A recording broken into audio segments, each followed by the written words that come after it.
बहन की शादी को 6 साल हो गए हैं। मैं कभी उसके घर नहीं गया।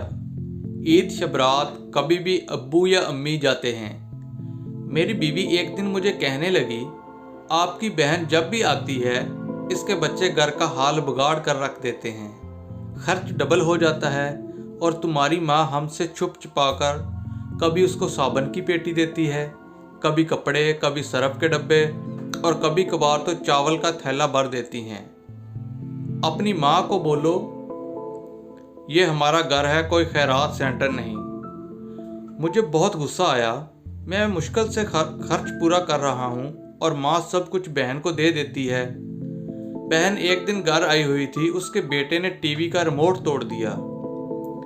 मैंने माँ से गुस्से में कहा, माँ बहन को बोलो यहाँ ईद पर आया करे और ये जो आप साबुन, सरफ और चावल का थैला भरकर देती हैं ना, इसको बंद करें। माँ चुप रही, लेकिन बहन ने सारी बातें सुन ली थीं। मेरी बहन कुछ न बोली। 4 बज रहे थे। उसने अपने बच्चों को तैयार किया और कहने लगी, भाई मुझे बस स्टॉप तक छोड़ आओ।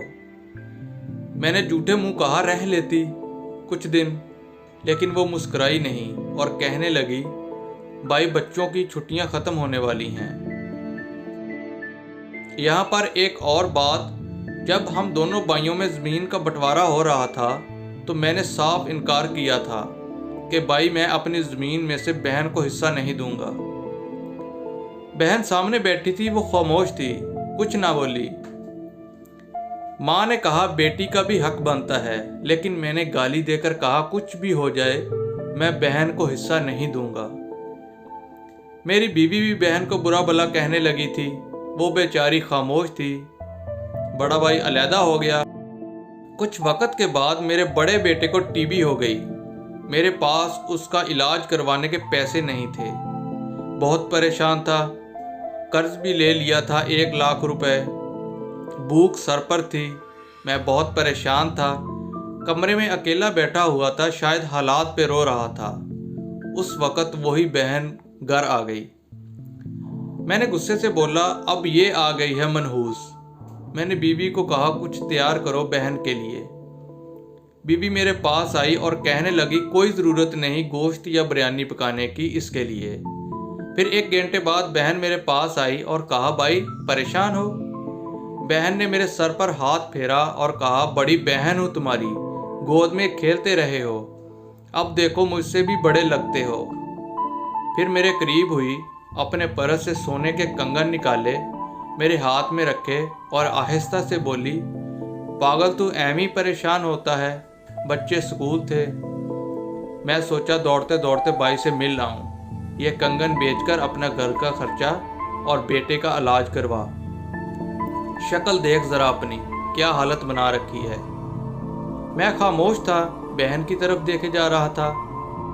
वो आहिस्ता से बोली, किसी को ना बताना कंगन के बारे में, तुमको मेरी कसम है।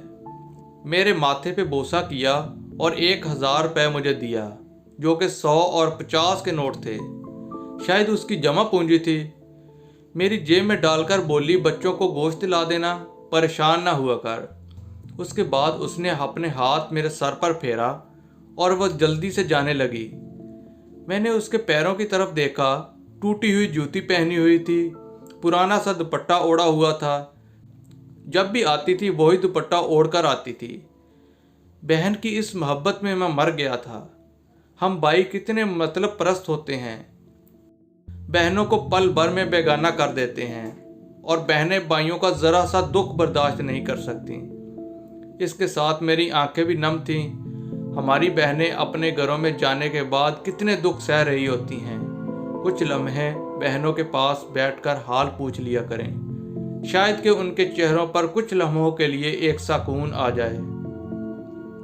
मेरा ज़ाती तजर्बा है कि जब भी हालात ख़राब हों, बहनों को दावत पर बुला लिया करो, फिर देखो इनकी वजह से कैसे रिज़्क मिलता है।